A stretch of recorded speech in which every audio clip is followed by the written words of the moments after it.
Shalom et excellent début de week-end à tous les valeureux guerriers de Christ, toujours dans le cadre de prière lumineuse. Nous sommes dans la grande thématique briser ses limites ou alors dépasser ses limites. Nous sommes dans le sous-thème la prière.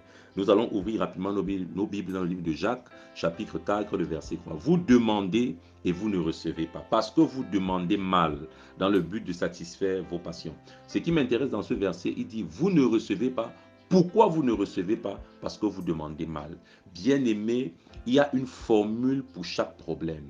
Il y a une formule pour chaque demande. Il y a une formule pour chaque objectif. Celui qui utilise la mauvaise formule n'aura pas le résultat escompté. Celui qui utilise la mauvaise formule ne touchera pas la cible. Celui qui utilise la mauvaise formule dans la prière ne se verra pas exaucé. Voilà pourquoi pour des hommes spirituels, des hommes qui ont atteint un certain niveau d'intimité avec Dieu, ils savent qu'il n'est pas permis de rater la cible. Parce que rater la cible par la mauvaise formule, c'est une perte de temps. Bien-aimés dans le Seigneur, jusqu'aujourd'hui, combien de prières non exaucées avons-nous? Combien de prières non exaucées avons-nous?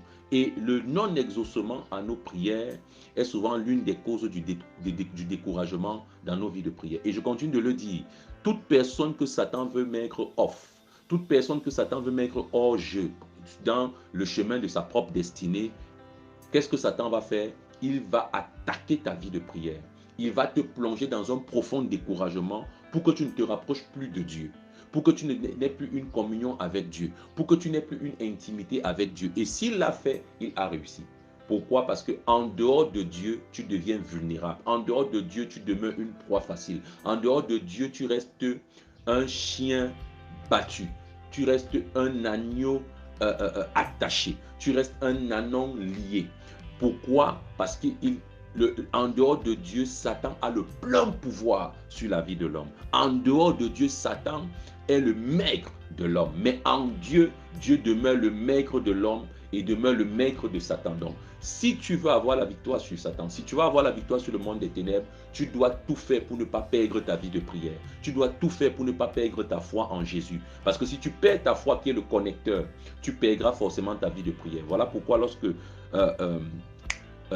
Satan voulait détruire la vie de Pierre, il s'est mis à attaquer sa foi. Et Jésus a dû intervenir. Seigneur, nous sommes au-devant de toi ce matin, priant que tu interviennes afin que notre foi ne puisse point mourir, que notre vie de prière ne puisse point mourir. Seigneur, ressuscite notre vie de prière. Donne-nous encore du punch, donne-nous encore de l'énergie, donne-nous encore de la vie, donne-nous encore du feu, donne-nous encore de l'autorité dans la prière, afin que nous puissions vaincre les batailles invisibles de nos vies. Merci Seigneur de le faire, que la gloire et l'honneur te reviennent. C'est au nom de Jésus-Christ que nous avons prié. Amen. Tu es hautement béni et que le Saint-Esprit nous conduise. Shalom.